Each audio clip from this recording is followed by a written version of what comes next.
Red Hat amphitheater that vote will be coming up on Tuesday. And that is an initial step to close South Street. I was wondering if you guys knew about that. Have you guys talked about Red Hat at all in your meetings? Okay. In other meetings, but not. Yeah, there have been plenty of places we've had conversations outside.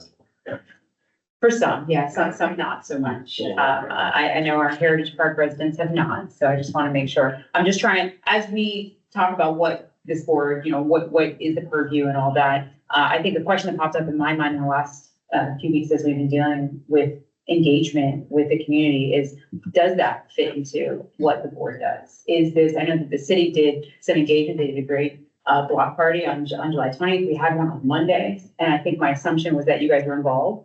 And you weren't. So I'm like, that's something, a note that I want to bring back to council to say, if we have a community engagement board and we need a community engagement, like, even if it's just a note, like, hey, here's a presentation on what's going on, and here are the issues, that both both sides of the issue, whether that was the business community in Red Hat and then the Heritage Park and Raleigh Housing Authority, so that we can see both sides of the issue, because it's not black and white.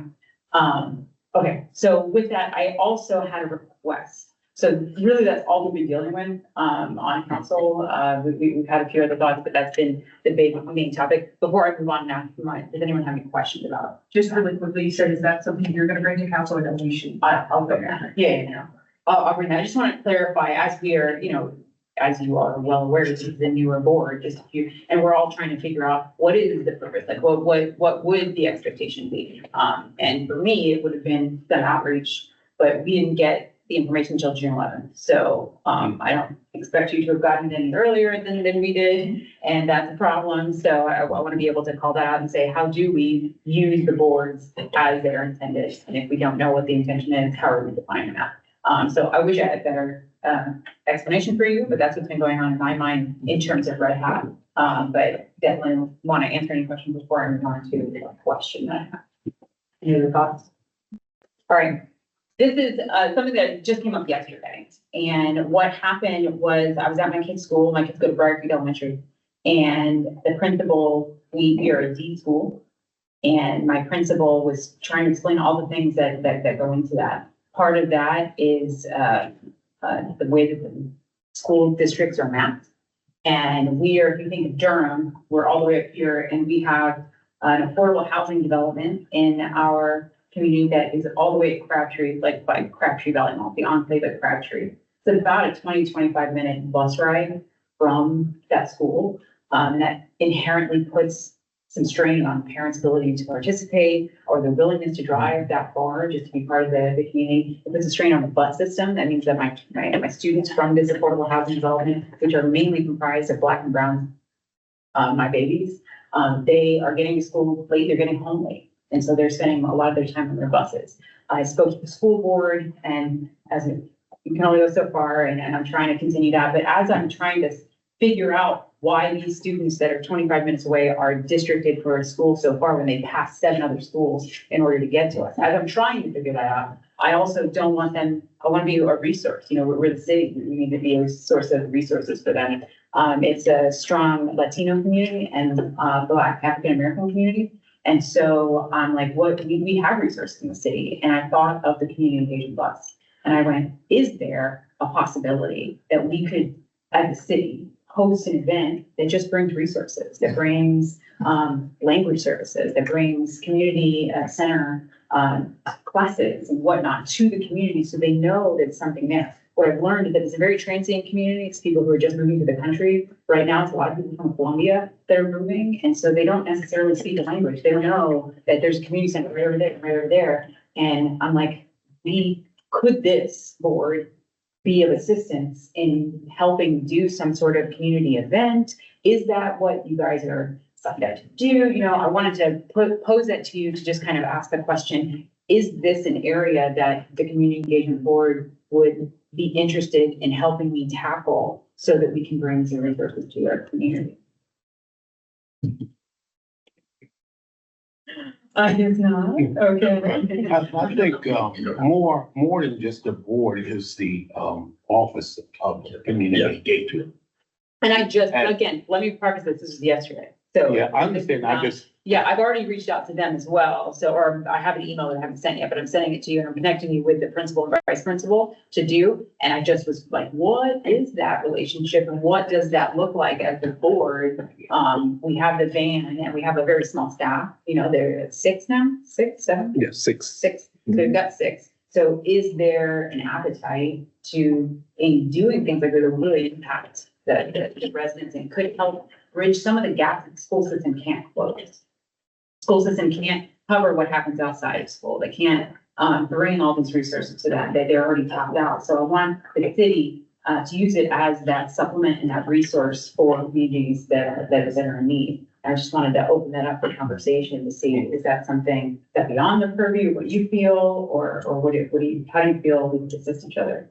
An idea that comes to mind is, I do agree, kind of as a general starting point, because you all have the neighborhood registry, and I forget the name of the other new component that you just activated. The network you don't run. Yes, Engagement network. it might be helpful because I know that, that is just getting shared with organizations and a lot of available resources haven't yet signed up for that. So that's kind of serves twofold is opportunities. But if we could get a list of folks that you think, given this particular situation, here are our organizations or community groups that might be able to support, and let us review that list and say, you've left this off. This also might be a consideration. And if we have personal connections to it, there's a warm handoff. So it's like, here's this situation, but also, did you know you can sign up to be a part of this network? That's just. I think for me, I think it's just a matter of, we just have to discuss it as a board, because it's an ad hoc. And then my question in return to it would be, would other city councilors then be involved or engaged or encouraged to come to these meetings and provide that kind of information as well, or make those requests? Because then we want to fold that into the bigger discussion of, can we take this? Because otherwise you got 7 people coming in. Somebody just need to kind of, just want to understand the balance of that process. I can work on that side, Yeah. like getting what count, Yeah. this is just came yesterday, so I'm just trying to put all these pieces together. Yep. But it would be not targeted solely at this one, it's how do we look at that on the ground? That goes to different districts, it's not just this one, but it's not just a problem here, I'm sure there's the same issue all over the city. That we can talk to the counselors and dive. I mean, it seems like you could look at the Wake County tax records and figure out pretty quickly where these hotspots are. I mean, And the school system knows, I was on the phone with him today, and he was telling me you got 3 affordable housing right next to each other on both sides of Glenwood. So I know that they know where the hot spots are and how we can focus on that. Yeah. I think it's definitely interesting to support, and again, it's not to put it all on staff, but even at the Engage Expo, there was a table that I was christened in the Lutheran church. That's my confession of the day.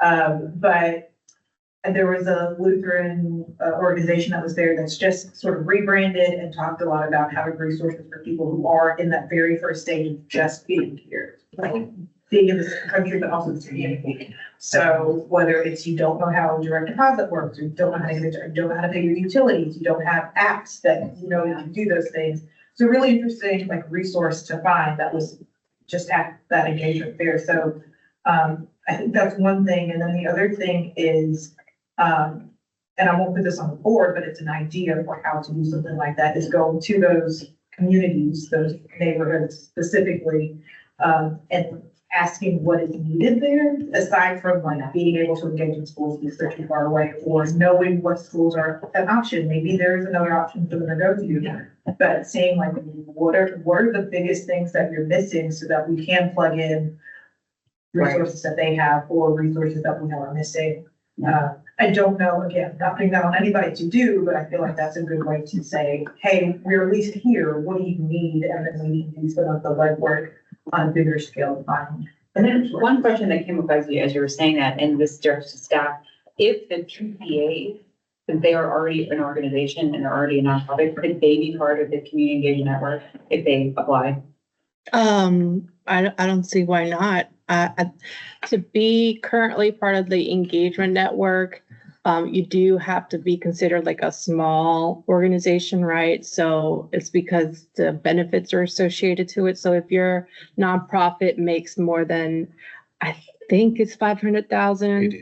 then Then they wouldn't apply. and that's also, that's like net assets. It's not like, you know, we own our building, but our budget isn't very big, you know, things like that. So net Right, in that assets. regard, I was Yeah. worried that the PTA, because it's a state organization, Mhm. would then be, their entirety budget would be, even though Rider Creek is like not, so Yeah. I feel Yeah. into that, but. And we are looking into, I'm speaking like this is like information that hasn't been decided, and decisions that haven't really been fully discussed, but we're looking into possibly finding different maybe tiers that engagement network could have. So, you know, if you're a smaller nonprofit, obviously you'd have access to all the benefits.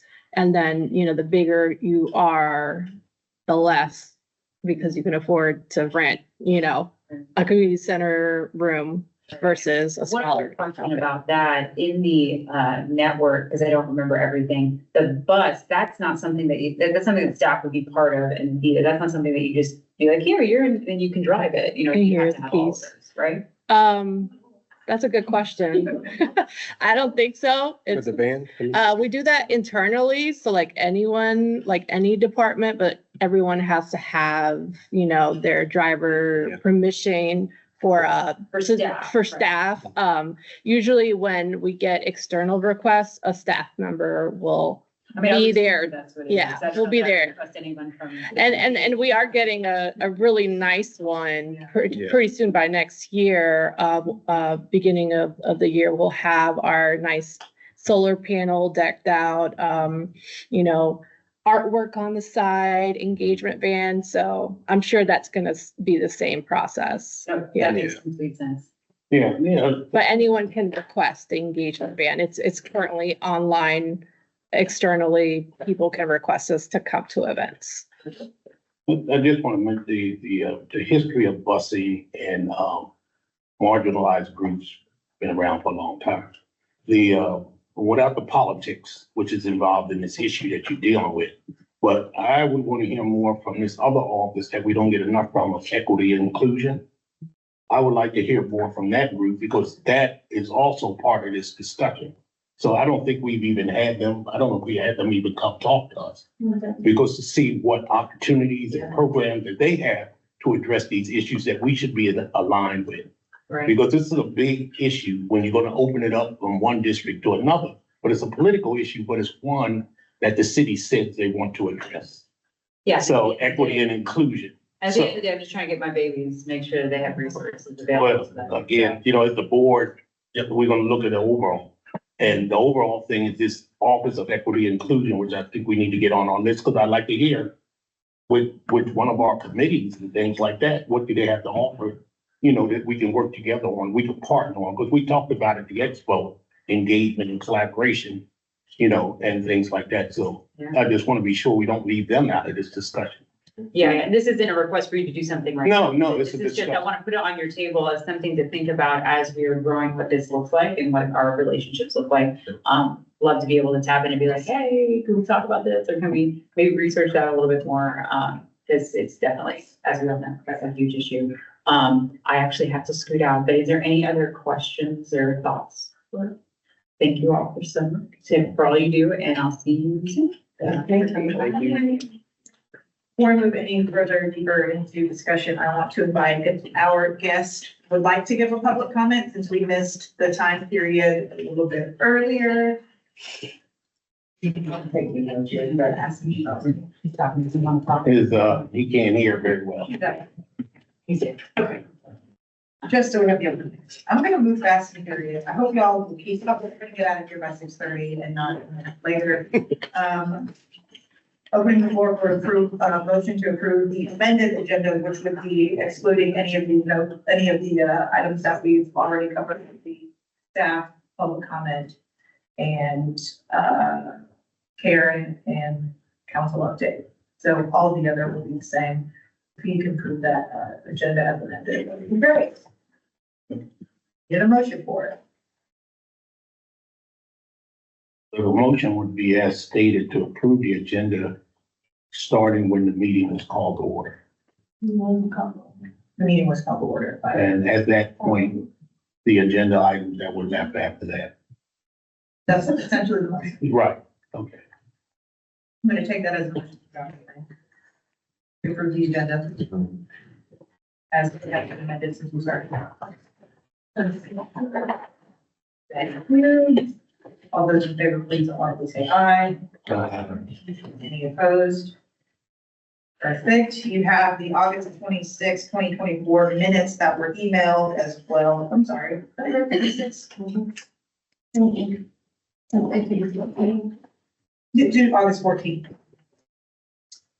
Minutes that were emailed. These were a compilation of what was taken by Jeff and Veronica. I asked if any amendment be sent to me today by noon and I didn't receive any. So I'm gonna ask one more time for good measure. You have approximately 3 minutes to submit those if you have them. So any amendments to these minutes? Yes. I have to make a correction to my correction. On the first page, the second bullet, under approved July's minutes, it's Shakima. I like double checked. It's Shakema. Shakima.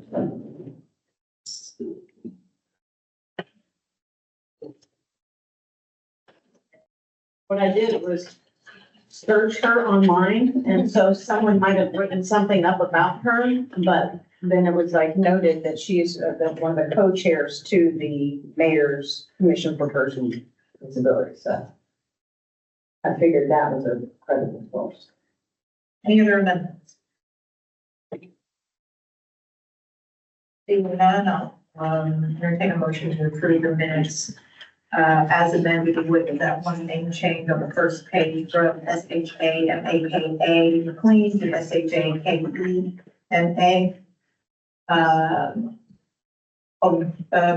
That's a motion, sorry. Motion approved. Anthony with a second. From Suzanne, any discussion on that?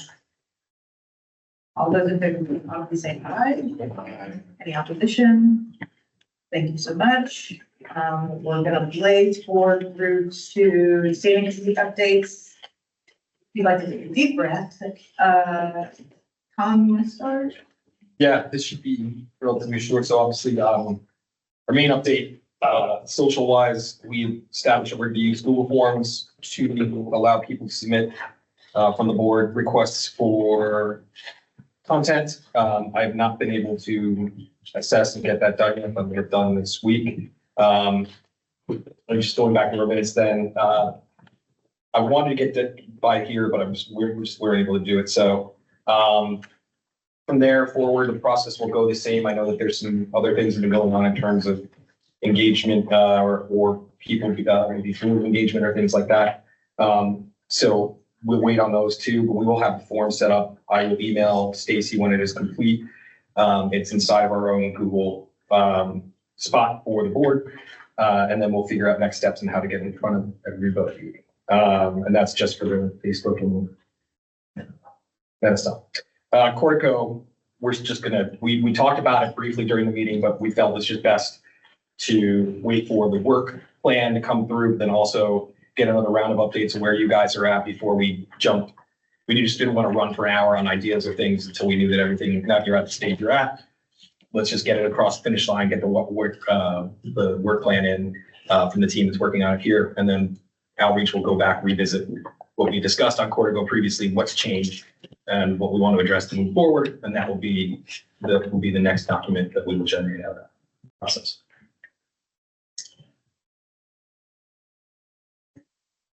Vote on updates for this week. You want to review those minutes, just providing them as well. These giant packets that are printed. We will talk about the work plan today, as I sent out late last night, but we'll be open for discussion. Lone Rangers on the equity subcommittee. I know Jeff asked if somebody would want to, but update, but it's still pretty smooth. I don't know what we had, but you want to talk about the last meeting? Okay, so the equity subcommittee has, I don't know if this was stated in our last meeting, but we have moved to doing, virtual meetings. And doing one in-person meeting quarterly to give people an opportunity to come and speak publicly. And while we're virtual, we don't have the ability for people to be able to give public comment. So I just wanted to put that out there. So from my understanding, since I was unable to attend the last meeting, we had someone come and give us more information about TOTA and how that process is going and kind of where they're at and what been answering some of the questions we've been having for a while. And so this meeting was pretty much building off of that. Some of the things we took, I guess, we paid most attention to was how are we selecting or determining who the people that will be on the board are, like how they make that selection, whether it's geographically bound, so, you know, within 2 miles of whatever the area of interest is. And pretty much it, just ways in which it can be equitable for people to be selected. And that's pretty much it. We're still working on it.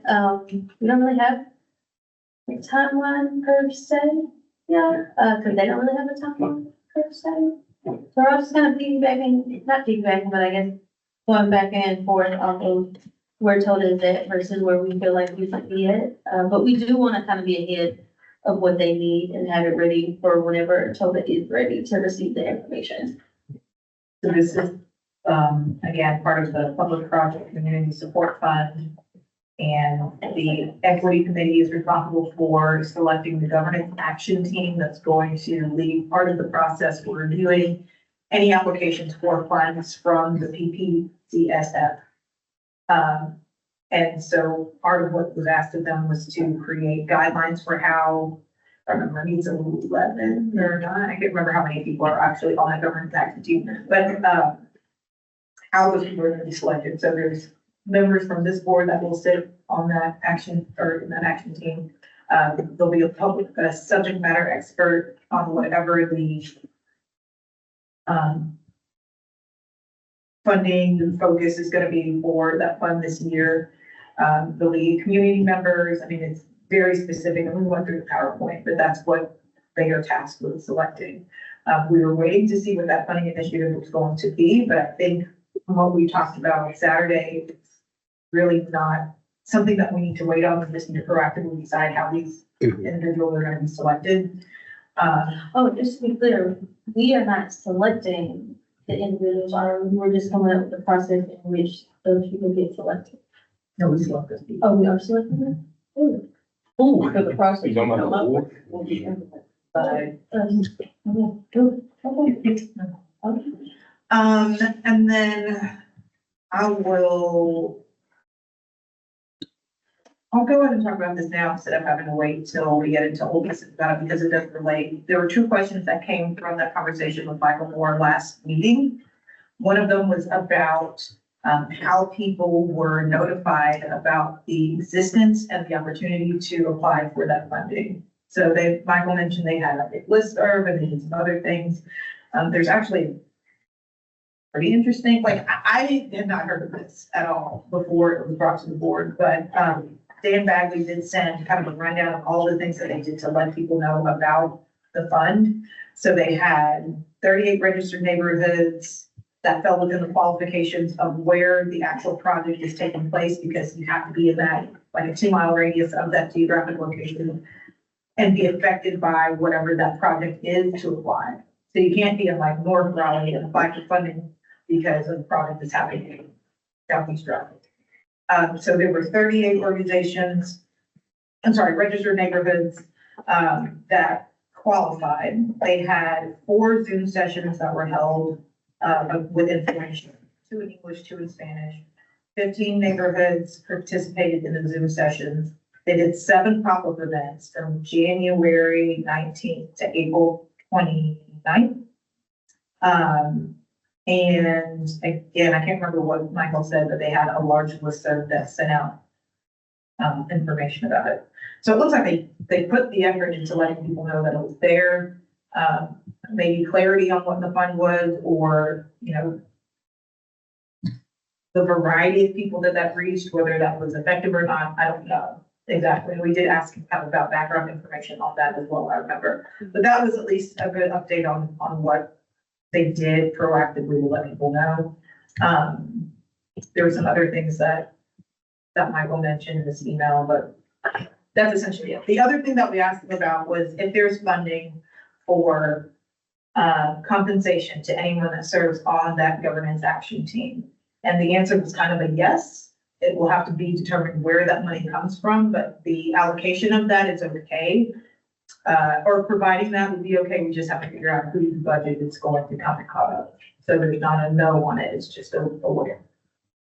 And then Jeff is going to work on, he did a kind of a flow chart for selecting people for the governance action team that we talked about, but we didn't see last meeting. So he, once we got the go ahead to just start, like make those parameters, we have the information that we need so far. He's working this week to create a more full framework for who's going to be asked to be on this, how they're going to be selected, you know, who's picking which people, all of those guidelines. So that's something that's forthcoming from him specifically, hopefully by the end of this week. Any questions on any? Are they sharing it to grant parameters like indirect tax or anything like that? It seems like Trey said, we were doing like ping pong, and then it came like ping to us, and they're like, are you ready? Because we're ready. And we're like, we're waiting on you because we don't know what you're funding. Right. And so we kind of stopped asking questions to see where it was going, but it seems like there's an ask for leadership from us to create this team first and get that ball rolling. So we're going to do that so that we're ready, and then we're gonna keep asking the questions of what are you funding and when And how? so that at least we're not the ones lagging, and there's been thought for months put into how you're selecting people are gonna make this decision or helping make this decision, but. Well, too, I think you need someone that understands grant finance. Hmm. And, you know, how these normally, and I think, you know, talking to Jeff after the last meeting, he had a pretty good idea. That's what I dealt as well, just the criteria, but I am concerned when I asked the question about direct versus indirect, and there didn't seem to be an idea of, you know, you need to cap what can be spent on your personal growth and your infrastructure and your employees, and the bulk of the money needs to be spent for permanent activity. So I think, that's not an excuse. I think part of that may not have been within their thought process majorly because they did allocate a lot of funds to city projects. Yeah. So I think they just kind of allowed those things to take shape, and whatever was given to the community, maybe they thought of explain that, maybe they didn't, but it seems like it was like a. I think if anyone were to come back and ask questions later, being able to show that we had a cap on the indirects, or, you know, what can go in the back pocket versus what has to go out the front door would be very beneficial to us as a group and do this process in the city.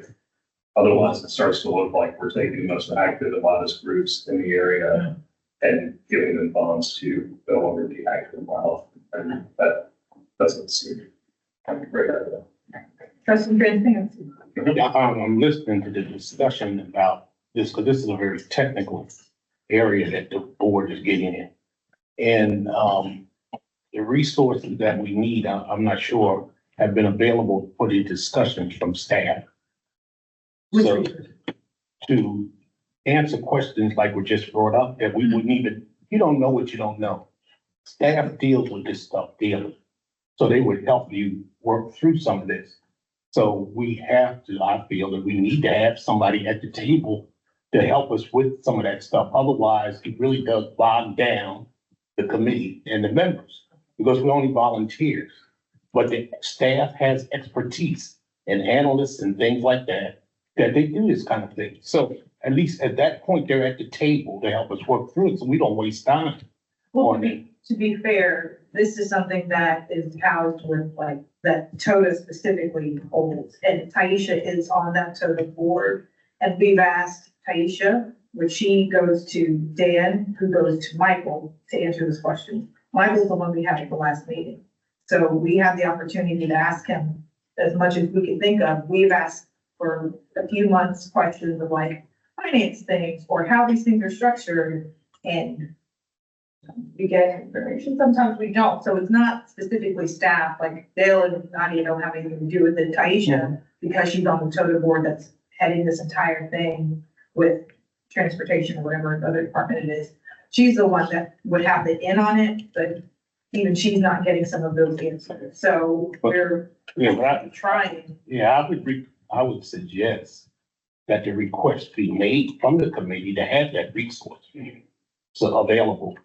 Because it should be, Like someone on, yeah, because for you not to get, sometimes you get answers, sometimes you don't know why. But if the person is there that knows what the issues are in the question, then they bring that back to you. You know, that it would help to me, it seems to help that group a little bit.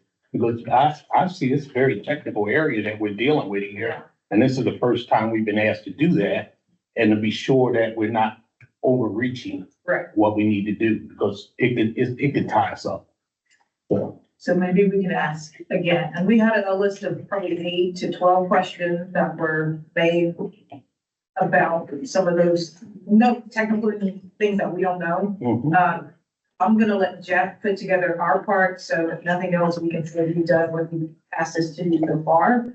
And then maybe resubmit the questions that haven't been answered. And maybe we can resubmit those directly to Michael, and that way, if he doesn't have the answer, he will be responsible for then trickling down to whoever else might have that answer. And would love to keep, I know she's not directly on this, but to keep Taisha in the loop so that she can be kind of our messenger on that, since none of us are at that specific table with TOTA. So maybe once Jeff gives us our part, so we can say we've done what we've been asked to do so far, we'll resubmit some of those questions and then try to start a different chain of communication to keep everyone in the loop at the table. It might be worth having the CPA on this, like someone that has some finance experience. In this realm, especially since we have money to pay people, it seems like it would be somewhat reasonable to find that type of person who can look at it and go, this is a, reasonable facility, it's administration cost for, or an indirect for the programmatic activity that they're setting forward. And this is not, and I just said that because there are groups that really will take the dollar and go, well, 50 cents a month, 50 cents yours. And the goal is to get money in the community. I think we need to make sure that the money is actually getting to the community and the resources they're having to create. Any other discussion on those updates so far? Anything? I did get an update from Mark Weldon today as well, like literally while I was here setting up. So I'll share that with you later on, Stacy. He added some more information about the RFPs Okay. and who they went out to. So I'll share that with you. I really literally skimmed the email while I was setting up the room. So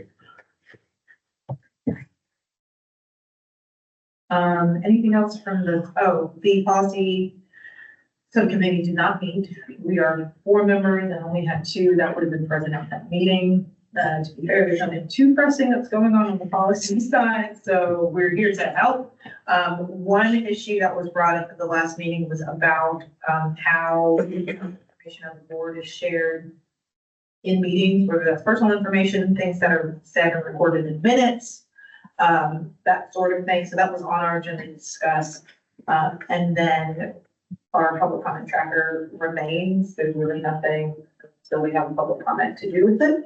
I think those were the 2 main things that we had on the agenda, but we did not meet. So 4th Monday of the month should be our regular policies of our meeting, standing meeting. Anything else from the chair? What was the first part? So we had a discussion at the last meeting about how, I'm not gonna say it elegantly, but how what you say in meetings is recorded in the minutes. And whether there's an issue with that or, whether it's, the integrity of that. So what you say and how you say it and who reads it and how we know. It came up as a topic, and Jeff, I think, recommended that the policy may look into kind of information sharing based on what we say, record keeping, for the board. Okay. Old business, we just kind of touched on the PPCSF. Work plan, draft and discussion, so hopefully this will take up the remainder of our time. New business, I don't think. There was one question on old business I may have missed the last meeting. Where do we leave with the public comment with city council? And we had talked about, the revision of a video and things. What did I miss? Have we closed that or what's going on with that? So part of that was in the work plan discussion, but the part you're talking about with the video, I think this was two meetings ago, the suggestion was for the outreach committee to take the video and make any edits that would limit the guarantee of having 3 minutes to speak. So anything, anywhere that's said or written. And then I think the request, and y'all, please correct me if I'm wrong, the request was to sort of chop that video up into smaller bits, but still release it with City of Raleigh comms and maybe on our social media as well. Am I making that up? Nope. Because I could. No, That's right. you brought it up. Yeah. So I think that's where it sits. It's still something that we can do, edit it so that it reflects that there's no guarantee you're gonna get 3 minutes, and then release it either we can through city comms or just through our own social media. I had one comment. I attended a couple of the city council meetings. And I was at a meeting when they only had a minute, which is it's terrible, but that's what they had.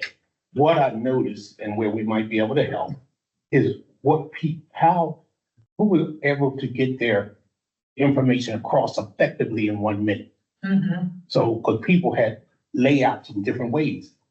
So those that had an outline of the major issue and hit those and then go to the detail if they had time. But those who tried to cover all the detail of each item didn't make it. Or those who just had a general comment and didn't worry about a lot of detail, they had the time. So that 1 minute, how we could help them, if there's an outline that they make, you can hit your 6 topics and then go into detail. Tell them what you're gonna tell them, then tell them, and then that's it. If you run, so at least you got your 6 points out. I like that idea. So I want us to think about that as we go. How can we help them instead of telling what they can do? They may change that 1 minute to 30 seconds. We have no control over that. But how best to use whatever time you have to be effective to get your message across. And that's what it was really shameful to watch this 1 minute and how people used it. But, we don't have any control over that. So how can we help people, which we talked about, being effective in their comments? And then, anyway, that was my observation from that meeting that I went to. So that's all. So you're saying don't bury the lead. Right. Yeah, but don't let the 1 minute, if you got 3 points, get those out right away and then go into detail. But you ain't gonna make it. Unless they let you split up into 3 different people to talk about the same thing. That's another point. You could go as a group and, have it. Divide and conquer. Yeah, but I think they control that sometimes too. But anyway, I like that idea. so anyway, I wanted to bring that up after Absolutely. going back to the meeting. Yeah, so we can watch a video again. On Where we should get, do we know, can we get unedited? We have that, by any chance? Do we have the edited version you guys showed us on YouTube once? That you had stored away or the video itself? Yeah, So if we can reshare that link, that's gonna be where we'll see the titles pop up and talk about times. And I was just thinking about time coding it. There's gonna be an asterisk, and then there's something, kind of explicitly says time subject to. Yeah, I'm wondering if it's possible, I mean, if we got it without because it's got a music bed, doesn't it? What's that? Does it have a music bed? Do I remember that correctly? I think so. If we can get a version that didn't have that, we may be able to cut out. We can talk to him about that too, for sure. I mean, yeah, Spectrum's, I mean, not who was it that had it, sorry, that's who's working on it, the editing and stuff. Raleigh, RTN. yeah, Raleigh Television We Network. can- We can propose that too, to see, we could give comment. Because there's like Premiere, I can get the Premiere files, I could probably. Yep. Do that edit. That's a good idea though. Okay, I think part of the music, because you get that nice little music jump. It's like, it's the remix. Okay. Okay, that's all. That was old business that I thought I missed. No, I think it's a good job, good update too. Okay, there's another piece of paper here that has the work plan draft. So conversations ago, we discussed what the work plan is. And Dr. Lane, I got your email. I wasn't sure exactly what you meant. If you were talking about the presentation that we gave to city council last year, that was only on like who we were, the bylaws and the work plan from last year. Well, we submitted a work plan for last year. That's correct. That's what I was talking about. Okay. That the new members, they have not, may or may not have seen what we submitted last year. We talked about it. And I may have missed that, Yeah. but at least they can see what we did, and then this may help us with this new work plan. So that's what was my question. Let me see if I have it somewhere, because that would be, even if, because we did pretty much go line by line from that work plan to discuss where it goes from here. We have what, three new, have y'all seen the work plan from last year? Did any of you It remember? seemed like it was in a Do you? different Yeah. format than this one here. Yeah, but did you see it? That's my, Oh, goodness. there you go. So we can all be on the same page, at least see where we're trying to get to. Yes. That's my thing. I think that's great. So some of the, we're changing the mission statement. No, I'm just kidding. So everybody would got it. Some of the, can you keep going, Joe? Mhm. Yeah, some of the terminology we changed up. So you'll see rather than issue, you might see goal or strategy or opportunity, just to keep it from being like a negative response-based work plan to something that's proactive and positive. Right.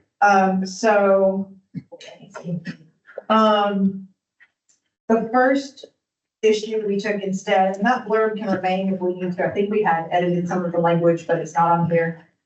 May keep, may dump, we'll discuss that later, not the important part. The important parts are the goals. So the first one, is, you can see the old one was outreach to present any information that was requested from the community ahead of this session. I.e. the community wants to learn about certain policy or city programs and offer information on programs, events, policy changes, funds that may be of interest. So that was generally for like outreach for the entire board, what we should be doing, present information that people want. Part of that outreach is now something that is the exact job of the community engagement plan. So people can request information on any of those things, city programs, community needs, certain policies, and they can provide some of that. So we didn't keep that in its entirety, but that is something that moving forward doesn't have to be community engagement board's goal because it's also a function and there's an opportunity to do that through Office of Community Engagement. We can still go out with the band, we can still take it to places, we can still engage with communities, but that specifically is not, it's still something we have to carry forward. You know, as we go through this, in my mind, we're dealing with these work plans and talking to other boards. And maybe I didn't get a chance, I've been involved with so much, is to talk about your issue, your goal and your accomplishment.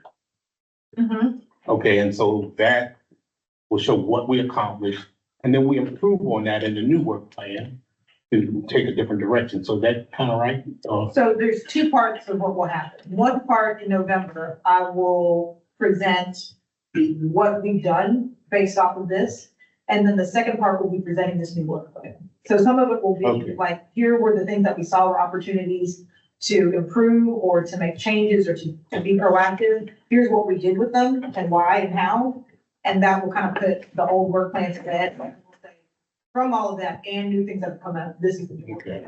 All right, yeah, If anybody else wants to present that instead of me, you're welcome so to. that's the connection.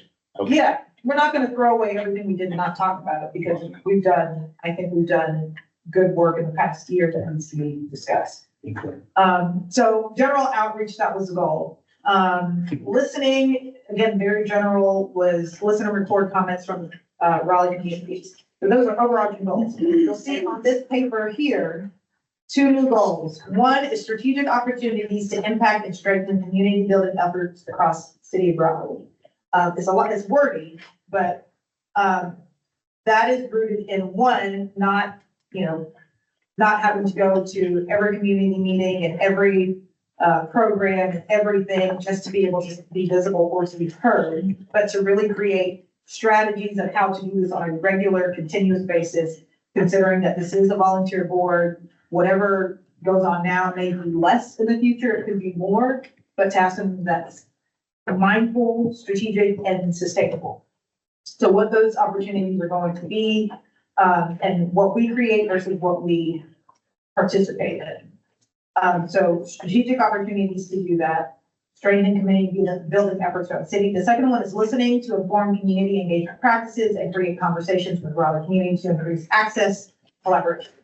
So listening to inform engagement practices and create conversations with people on how to have more accessible and collaborative interactions. Again, wordy, but how are we going to get, how are we going to hear what people need so that we can give them access to resources or other opportunities to continue to be heard, and have those conversations? Those are the two goals of this paper for moving forward. Does that make sense so far? Okay. So strategies, our past strategies were to have community conversations at different community events and programs. And then compile recommendations from what we heard at those community conversations, submit them to city council. And then that sort of creates this accountability loop for council to address these repeated concerns that we've heard from going to these events and being part of them. We all collectively decided that we're not gonna go to 1,700 community events and try to partner, take over all of them. We don't have time to put on 16 community events of our own and program and plan things. We're not all planners, other people have stuff to do. So that idea now exists as something very different. So on this paper, you'll see the first point is engage in community conversations using Cortico. So all of that is now what we're doing via Cortico. All those strategies essentially, or we'll just talk about the first one, but that first strategy is now Cortico, because we are going to conduct these smaller community conversations, 6 of them that will be very manageable for us to do as a board between all of us, and whoever helps facilitate them. But it's essentially getting those opinions of things that are going on in neighborhoods and communities, compiling that information using Cortico software, and then we'll be able to compile kind of those top issues or concerns or praises and present them to city council. So instead of us doing all of the events and going out and partnering with boards and departments, commissions, and organizations, we're gonna hold our community conversations, compile that strategic information, analyze all of it using Cortico, and then be able to present those things to city council. The thing is, that, the basic person don't really know what Cortico is. Yes, So there's gonna be another part to that. in this, Yes. in this, work plan? Yeah, Okay. yeah, this is just like step All one, right, like, okay. what can we do to say what we want to do without painting ourselves into a corner immediately? And then this will develop into like more detail on what some of those means and examples. So Portico will be a big part of presenting this work plan since it's such a big part of the work plan. And these strategies, rather, where you have goal 1 and 2, are you saying these strategies are both for 1 and 2 rather than have 1 and then say these are strategies for 1 and then have 2? So are you saying these 3, which we need to say, are that these are for both, address both goals 1 and 2? Yes. And one may address it better than the other, but the whole point of these strategies is to achieve these 2 goals. So collectively, they should achieve the 2 goals. It's just that the strategic plans that I've been involved with, when you have goal 1 and goal 2, you put the strategies under each of the goals. We can do that. So all I'm saying is that somehow we tie that in, Mhm. either break them down or say that this is for goal 1 and goal 2. It just doesn't, for the basic reader. We can do that. Something that I'm curious about with regards to hearing from the community directly. Yes, the events that we're considering, but I've been wondering about how public comment submissions in person and the online forms, like you can go and print, submissions, like from the phone call that's transcribed.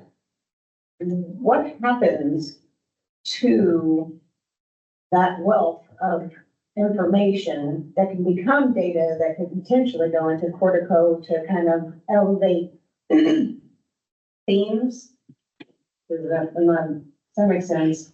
So because it's going out into the events or doing surveys, but if we already have a host of people that are coming to council meetings to raise these issues, and if it's something that is repeated, I don't know, that way we have this tool that can help illustrate those themes for us. I think the biggest part of what you just said is identifying it as council, things that are coming from council, because they don't use it. From what I understand, Right. there is no consolidation of information issues, there's no response, so I will say my goal, and I'll speak for everybody, my goal is to do better by people.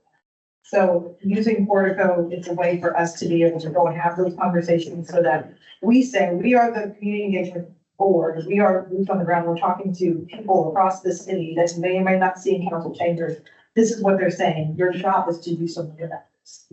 And we're telling you on behalf of them. You don't listen or respond to them in public comment, that's up to you. But you commissioned us, we're telling you what the issues are. It's your job to act on them. So I think council would benefit from something like this in using all of that information, meeting with people, hearing public comments, aggregating all of this voicemails. Any way any other issues come to them, but they don't do that right now. And that's not part of our work plan for the work that we're paying for the work that we do. Does that make? Is it also, in the beginning of this process, one of the things we talked about with staff was that this would be something that could potentially be used by other departments in the city. So to me, that would be a good example of if they wanted to attempt to utilize Cortico and bring it in just meetings and doing all that stuff, they would be the ones that would want to drive it. We've gotten the approval. Yeah, we're basically the guinea pigs, right? But what we've done is done the hard work of getting it across the line. So now, as we utilize it and we provide feedback, other departments may find interest in that and go, gosh, I want to play with that too. And then that's kind of where they go. We learned that from Durham. Evolution of pumpkin. Yeah, because I think Pumpkin started, and I remember the first time I saw it, I went, well, this is weird. And then, it really, it caught and it works. Yep. And they get a lot of good information on the backside. I think getting the comments that aren't made in council are really more important than the ones that are. The things that, and that's what my hope is for this product is we get the voices that don't have the time and the resources and the anger or whatever the motivating factor is to go down to council. We get the folks that are actually having real conversations about things that need to happen and changes that need to happen. I always bring up, leaf pickup. Man, leaf pickup is hot. People aren't going in front of council, one or two, leaves to get picked up on time, or why are we picking up leaves? Why are we driving these big expensive trucks all over the place to pick up people's leaves? There's always opinions. I think using a tool like this to aggregate some of those things and see that there's a lot of common ground and maybe there's something different that needs to happen, but the city's listening to the one or two angry people that show up at council meeting, not the flood of people that are going, yeah, I didn't know it's not a big deal, and it depends on where you live in the city. So things like that, I think, have value beyond anything we're gonna find at the council, where it's very defined and, to Ulysses' point, you're gonna have your minute or your 3 minutes, you're gonna come in, you're gonna have your talking points. the real conversation, I think, is something that has a lot of value and nobody's tapped into. Did that kind of cover what you meant? Yes, yes, to learn more about the process, because that's what I thought was happening. And that too, it is reassuring that we're kind of piloting this and to develop some best practices and what not to do. Hopefully, For others, I think It's like it has a lot of potential. If it works like it did for Durham, that will ultimately be what happens. Durham started off with one group bringing this in and trying to utilize it and understanding it. This is how we got to learn about it from them. And now Durham's got the same thing where they've got other departments now reaching out going, that's a cool tool. Can we play with that too? They're like, yeah, you need to learn all this stuff and this is the process and these are everything else. If you do all that, absolutely. You're absolutely, yeah, full access. $10 grand will do it. That's right. That's right. So just back to these goals, to Dr. Lane's point, yes, we can sort of break the strategies down by goals so that we kind of see what is supposed to be allotted to what, making sure that we're clearly identifying ways to achieve those goals rather than splitting them up there. But that's number one. Cortico is taking the place essentially of what is on our screen as strategy number one. The second, participate and engage in existing community events by partnering with the city of Raleigh board. Okay, so that still exists in a sense of we use the van for that. So it's not our main goal. It's not like the thing that we have to really focus on by creating events. But if we go, for example, the Engage Expo on Saturday, which again, I'm going to shout out, it was great.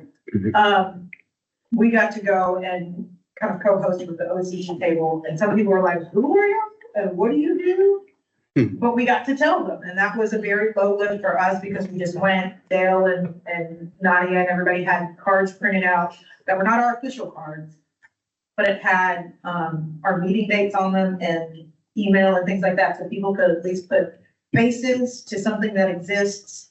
And we had something to hand them and we could have conversations, and we did have some interesting conversations, but we didn't create a whole new event to do that. We just went and kind of beat that. So even if it's something that, like Councilmember Jones was talking about, say OCD puts together a day in this neighborhood that she mentioned, and they want to know how to become more engaged and have their voice heard. That's something that we can go to without putting together the event. We can still provide the same opportunity to be seen, for people to see us, and to get out information. Fair enough? Or goal number two. Fair enough. Strategy number two. Strategy number three, develop a standardized engagement framework to increase board and community access to participation. And I wish, Veronica, if you're still listening, chime in anytime, because again, I could be making this stuff up. I don't remember, entirely. It was a very long conversation, but, one of the things that I think we have missed, and it wasn't our fault, I don't think, but one of the things we missed is a way to say, we are the community engagement board, here's how you interact with us aside from coming to a meeting, or we're the community engagement board, here are 3 things we do regularly to interact with the public. We've had ideas, we've had events that we can go to, but creating a more standardized way that says, every year we're gonna offer X, Y, and Z to the public so that we can see them and they can see us, or every month we're going to do this, or we're gonna have a regular standard of everyone participating in at least one event per quarter so that we're being seen. Something that creates a structure from now until forever for this board, so that we know what our expectations are for actually being out in the community as a board, and then people, the community citizens can know other ways that they can engage with us aside from coming to a meeting and reading public comment. That makes sense so far. Like, I think what we're doing is great, and we have things that are thrown at us, and we are trying to create some systems that are helpful in a lot of ways. But creating a way that we can say, no matter what, we're gonna do these things, and people can find us this way. Whatever we added in between is cool, but here's how you can do it. I feel like it's, if there's time on that. Now, I think,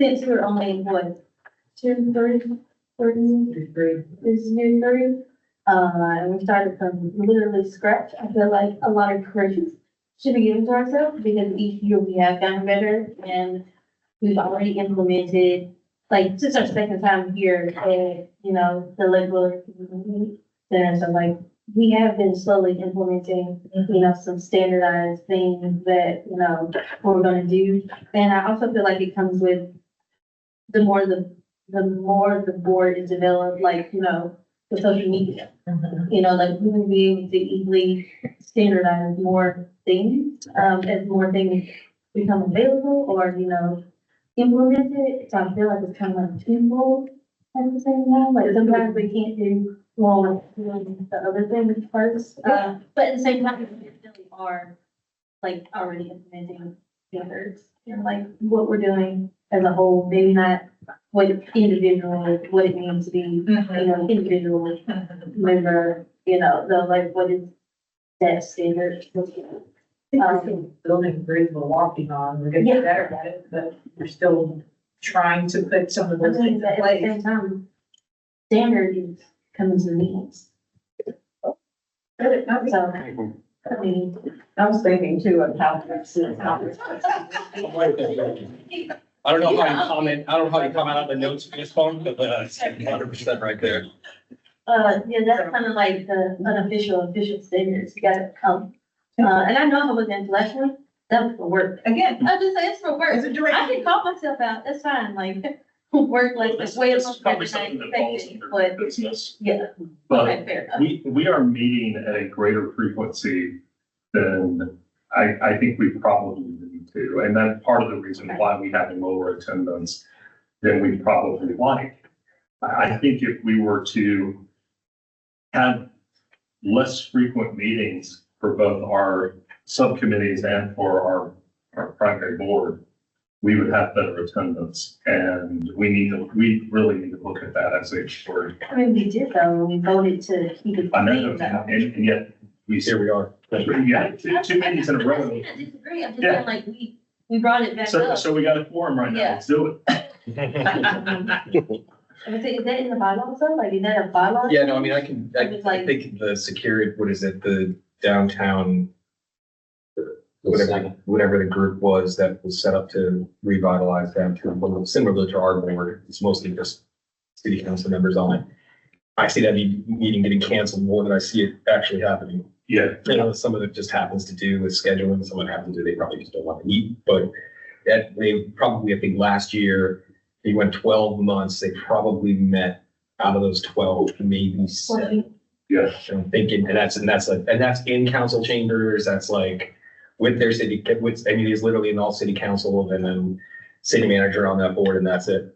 And they certainly didn't hit 12. No, I think if we've got committee, I mean, probably ideal would be 6 meetings a year and maybe 10 committee meetings as needed to make it better for folks' schedules and, and for us to have time to go to the other meetings. I'm sure we're all going through. So, yeah, I mean, not to derail this conversation, but I think that's something we probably ought to discuss in the business, especially after last month and this month. We started the meeting late because we didn't have a quorum to start the meeting.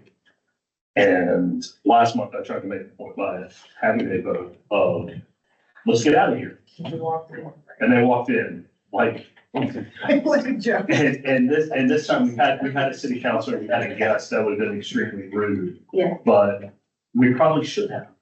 Because there is something to, let's get the meeting complete, let's get it on time, and I don't think it's a fault of any of us, other than we're all busy people with busy lives.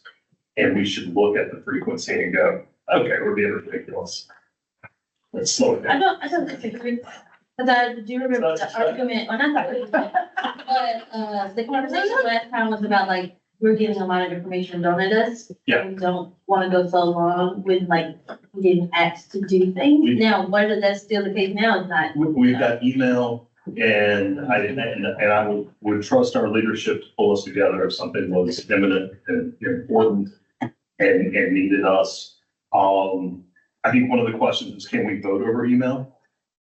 And I know the board that I am staffed to can vote over email if there's 100% participation. And that'd be a question for you guys, because there are things that may come up that if we could vote over email, maybe we continue the business and we have a full room. I mean, I would like to have the same people at 3 meetings in a row. We do. Yeah. The ones there. You know, I mean, it's just, you know, so yeah, I mean, if we can look at that and not to be, again, not to derail this conversation, but I think we need to have that conversation. I will say that it requires an amendment to the bylaws, because it's in our bylaws that we'll be doing less than monthly, Yeah. which is We can- whatever, that's fine. I'm okay with whatever that looks like, but it is a note in the bylaws, because maybe I'll send that out again too. I mean, And I'll put changes in that. yeah, I would like to explore it now before we have another meeting. There's 5 of us sitting here going, are we made it or not made it? Can we say the last few minutes of the meeting, just about one? Could I just add something that, am I mishearing? I mean, there's a little bit of an echo. Turn this thing down. Are we asking to only meet every other month? Yes.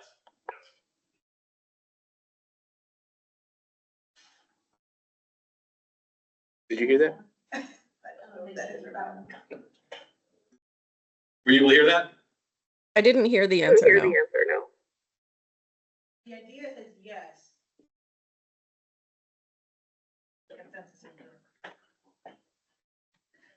Also, I don't know if we're actually able to respond to your comments since you are technically involved. I don't think. No, not that, from my understanding, no. Email me the same question and I'll respond in a minute.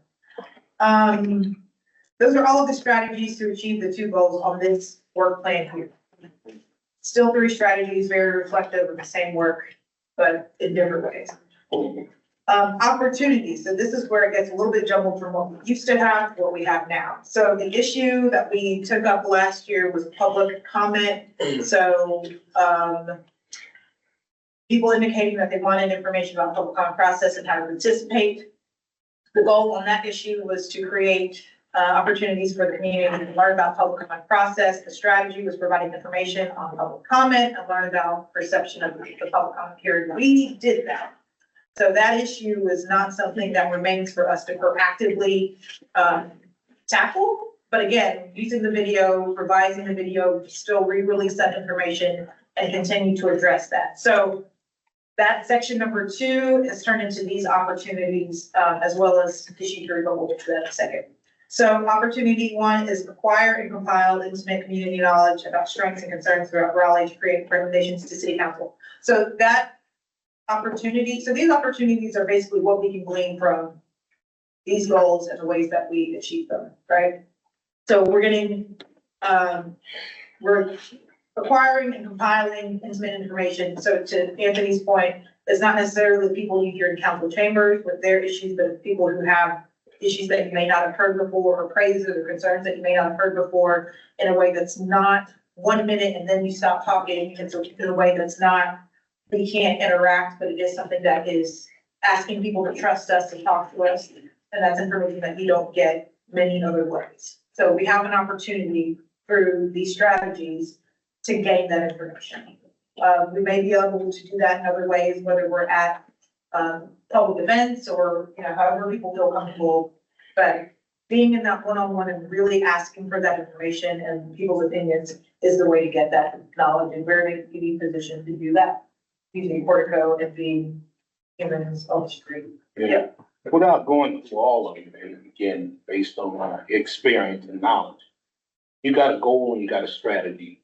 Your opportunities are part of your strategy. Is really what you're saying. You can't, I don't think they need to be put under the strategy. And all I'm saying is separate them out as opportunities because they are part of the strategy. Why not put them under there? We can do that. This is literally following what this looks like. Yeah, I mean, these are just my comments based on what I'm looking at. Yeah. Because as I read this is another strategy that goes under one or the other. You know, and it's just another area. We don't need a separate section on opportunity because they come up under your strategy. Maybe we can add that with the goals for me. I mean, Well, the opportunity heading is not included in the 2024 initial. that's new. Strategy. Right, because we changed the terminology from goal strategy to opportunity driving efficient goal strategy. Opportunity number 2, continue exploring methods to increase civic engagement, including public comment, community awareness, and other participation opportunities. So directly to your point, Dr. Lane, we're not taking away ways that people can learn. I love the idea of like, you've only got 60 seconds. Here's how to frame your comment. And that's something that continues with this idea without going and doing the survey and doing all the stuff we did before and the research and public comment. But it is an important part of community engagement. So continuing to look at ways to do that better is important for us. So any way that we can increase civic participation is an ongoing strategy or an opportunity for us to really look into. And then community awareness and participation opportunities, same thing. To Councilmember Jones's example, if that specific community is not aware that there's an organization that exists here that can say, no, you just entered this country, you may have language barriers, you may have employment barriers, you may have resource barriers. Our whole job is to help you at this stage. If we know that, then that's an opportunity for us to be able to reach people very specifically and very effectively. So we can kind of take everything that we know, and to your point as well, what's on that network is great, but maybe something that's missing or someone's not registered. So we have a chance to really, as a pointed mission of ours, this work plan, to dig deeper, not just see what's online and go set up, but look and hear those issues and be effective in creating some kind of effect, some change with what people need. So exploring methods to increase that. That can be anything. We're just looking into it, seeing what we can do where we can help it. Third is provide rapid response to directives from city council to respond, that's redundant, respond to urgent issues related to community. This is what this is what kind of came in handy last year when we had a work plan and then city council was like, hey, can you look into public comment? And we were like, sure. We identified that as a rapid response opportunity for the board. So something like Councilmember Jones mentioned today could be another, in theory, rapid response charge where we just take up the issue and say, yes, our recommendation is you hold 3 events in those communities. You have these specific groups that are part of the community engagement network by the OC has come and speak to people about these issues. And then we have a listening session for 30 minutes and hear what else they need.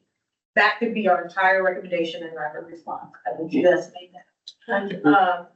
But that allows us to be able to get feedback. It doesn't, we don't have to go so in depth. We don't have to do a lot of research unless it's really necessary.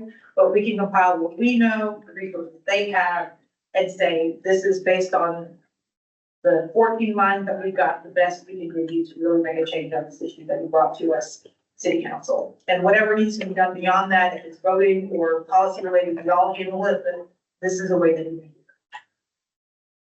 That's right. Response. Yeah, so, see, when I look at that one, I see that it's gotta either be a goal or it's gotta be a strategy. It's not an opportunity. That's our goal, is to provide rapid response to directives. Not necessarily. Or is it a strategy? I don't, it's, you know. I mean, I think it's something that we are, in my mind, the goals and strategies are things that we are active about. The opportunities are passive things that either we have the capability to do or that we're asking for. So rapid response, we're not necessarily seeking out for things from city council, but part of why we exist is to respond to those things. So when they come to us, we will, but we also have to have something that says, that's gonna be part of our plan regularly. So I don't know, is that a goal? Is that a strategy that we use? I would leave it under, I would say that it's finding an opportunity, just because why read strategies and stuff like that. This is the kind of flow I go through. Plus, I wouldn't be comfortable necessarily saying rapid response is gonna be our goal, because I don't know that we can provide that.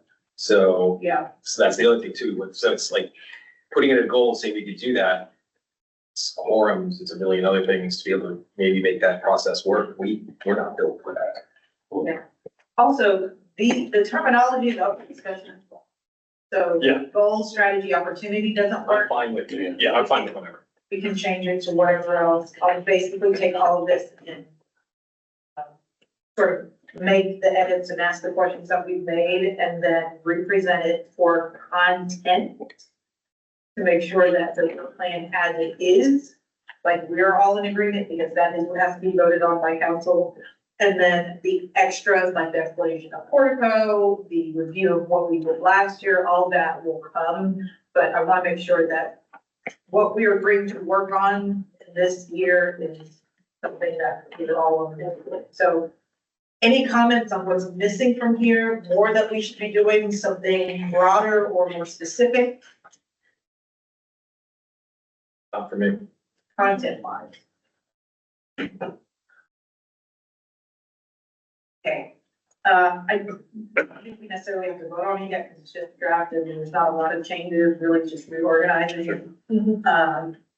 I will, we may do this virtual, we can just to meet one more time with the workplace subcommittee, in case there's anything else that they have to take, because I'm only let's spoke about it. Thank you for feedback and for letting us have time to talk about this, together. And then once we get like the portico strategy piece, that was the next thing, and we'll talk about that to make sure we're all on board with that. Another discussion. We have 5 minutes left. That's all that I had for old business to discuss. The new business that was brought to the table is about our meeting frequency, which we can take the last 5 to cover. If there's any more discussion on it. I'm sorry. Yes, my name is Bridget Smith and I've lived here for about 23 years. And, I really don't, I just pretty much work, go home, work, my kids are grown, they don't live here in Raleigh anymore, but my son came down from Texas. And, so, we went to a park in, Apex. And I was just so thrown away about all the stuff that they have in Apex that what is going? I was shocked. This is like, this right here, I've been here 23 years and that park has not changed. I have not complained, but last time my grandkids came from Texas, we went over to that park.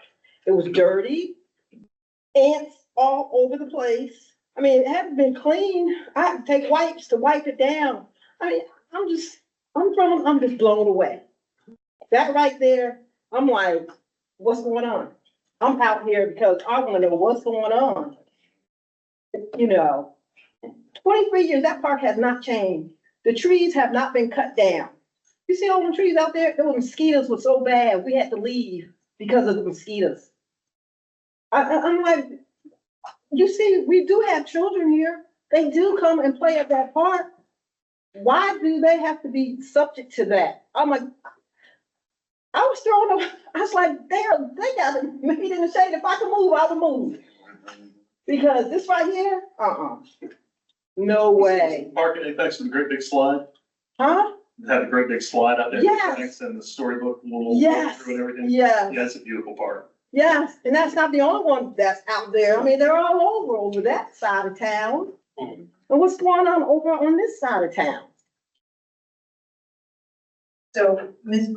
Bridget, Yes. I'll tell you, we do public comment a little bit differently, so what we try to do is to absolutely hear what you have to say, and then if you make sure to leave however you want us to contact you, we Yeah. actually take any of those comments and we would like with staff to address whether it's a city department we can talk to, if it's a specific person, if it's Parks and Rec, if whoever really is in charge of Okay. maintenance for something like that. Yeah, I mean, at least clean it up. Yeah, we'll connect with them directly so that you don't have to go through trying to find out who you need to talk to about what. We'll do that part. Yeah. And then whenever I have an answer from city or whoever it is, I'll email you. I'm not done. That way you get an update at least. So you'll get something from me that says, thank you for coming, just to verify we have your information correct. And then we'll start to work on our end to see who's specifically responsible for this part.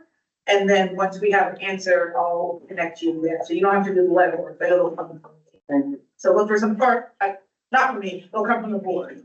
So look for an email from, Raleigh CEB, so that's the Community Engagement Board email, that's where it's gonna come from. Okay. But thank you for coming. Thank you. Keep on going. Yes, ma'am.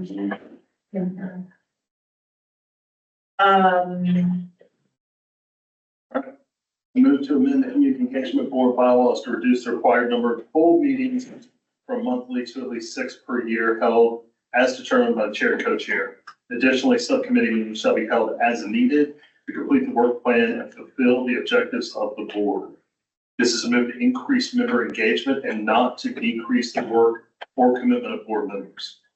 To be written, the community engagement board shall hold 6 regular meetings per year, dates determined by leadership. Subcommittees shall meet as needed to accomplish the objectives.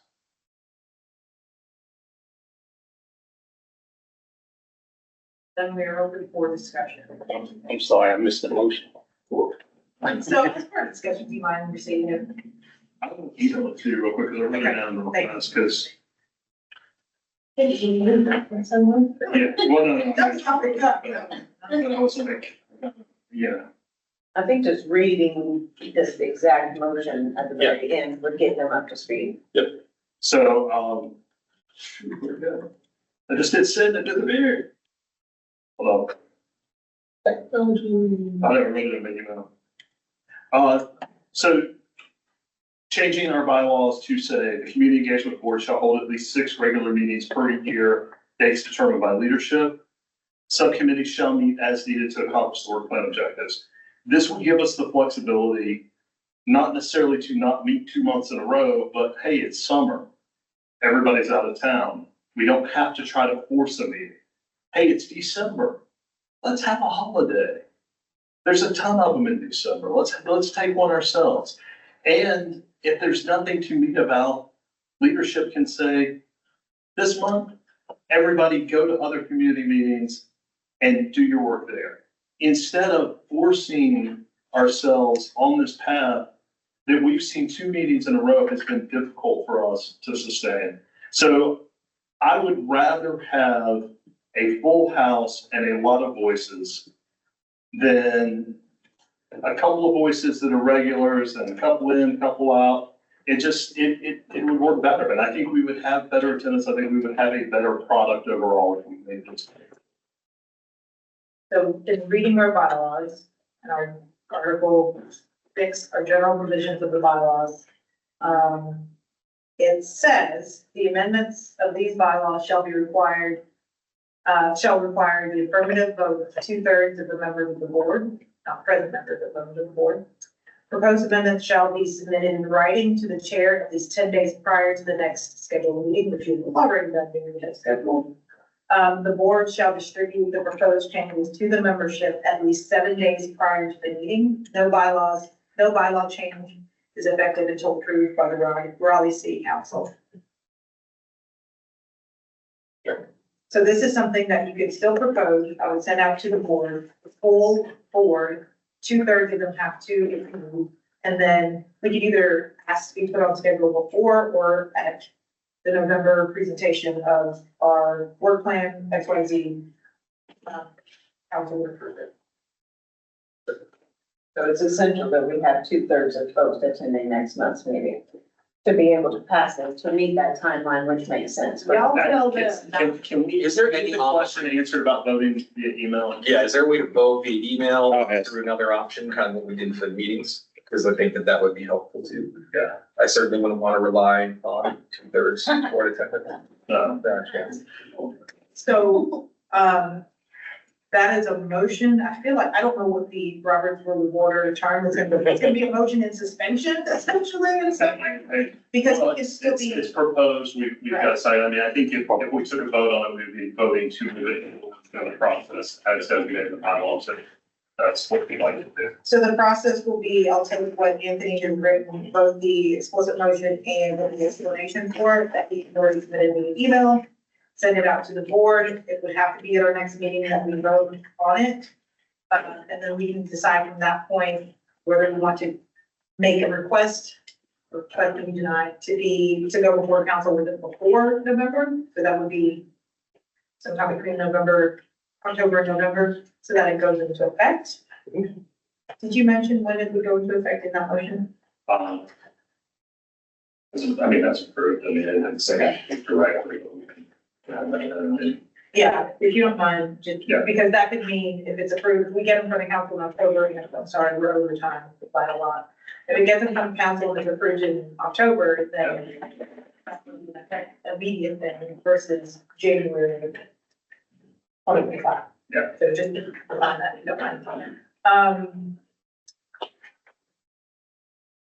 Any other discussion? So the motion is to move this forward, which will take the process I just mentioned. All those in favor, please say aye. Any opposition?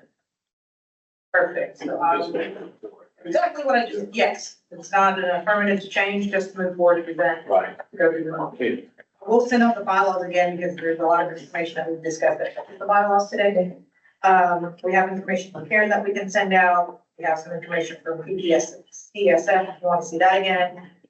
The work plan draft will be updated. There are some other action items that I'll probably email you about, so it'll probably be a long email. Anything else for the good of the order before we move next? I'll give you an announcement that you can. Oh, you know, okay. On that note, I'll entertain a motion to adjourn by Anthony in a second, by Trey, and it was 6:35. I said not a minute later, but we're close. Thank y'all very much for